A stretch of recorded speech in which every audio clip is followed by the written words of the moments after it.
Hi, hello guys! This is Mercy, ang piling vlogger ng Alcala! So for today's video, tara, samahan nyo kami kung anong ganap ngayon. Nag-aya bigla ang aking asawa. Tara, sa Tagaytay! So ayan na nga, nandito na kami sa Tagaytay. Maaga kaming umalis, kaya maaga din kaming nakarating. Kaya dumaan muna kami dito sa Starbucks, na kung saan dito yung may magandang view.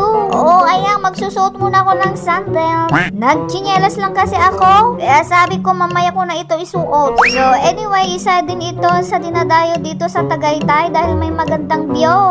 Kaya nagpicture muna kami bago kape. So after namin nagpicture-picture, syempre pumasok na rin kami at mag-order. Dahil malamig dito sa labas. So dahil masarap ang kape nila dito, at alam nyo naman na nakalimutan ko na ang kape, pero ngayon naalala ko na ang kape. So si asawa nang bahalang mag-order at ako ay maghahanap ng aming uupuan para sa may magandang view. Diba ang ganda ng view? Lalong mapapasarap ka sa kape dahil sa ganda ng view. Tapos kasama mo pa ang partner mo.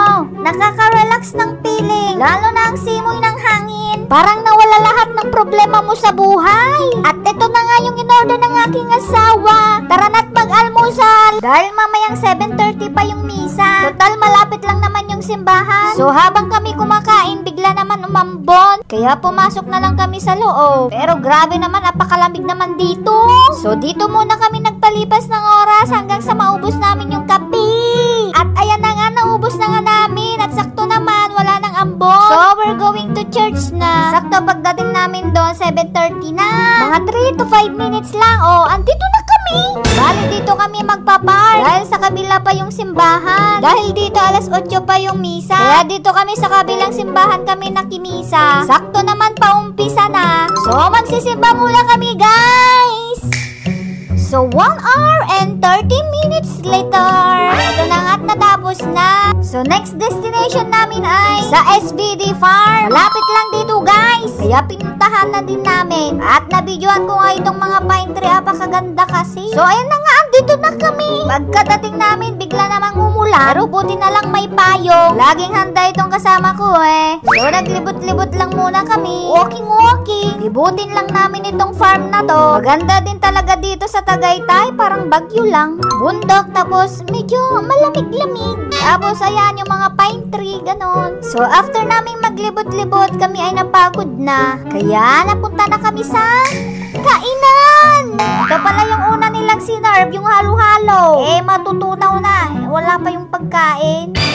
Andun na pala. Bale, may pa-free brewed coffee sila. Ang sarap ng brewed coffee nila. So, pag pupunta pala kayo dito, bawal daw yung pagkain sa labas. Dito daw kayo kakain. Siyempre, their business eh. So, pag kakain ka dito nang wala pang alas 10, may libre kang kape. Kaya kumain ka na ng before alas 10 para may kape ka. Nagkape kami man So, after namin kumain at hindi ko na na-video dahil nalubat ako, eto na, on the way to Go Laguna. Ayun lang ang aming pinunta at ito na nga, na-traffic na naman kami. Philippines. So, dumaan kami sa tamang daan.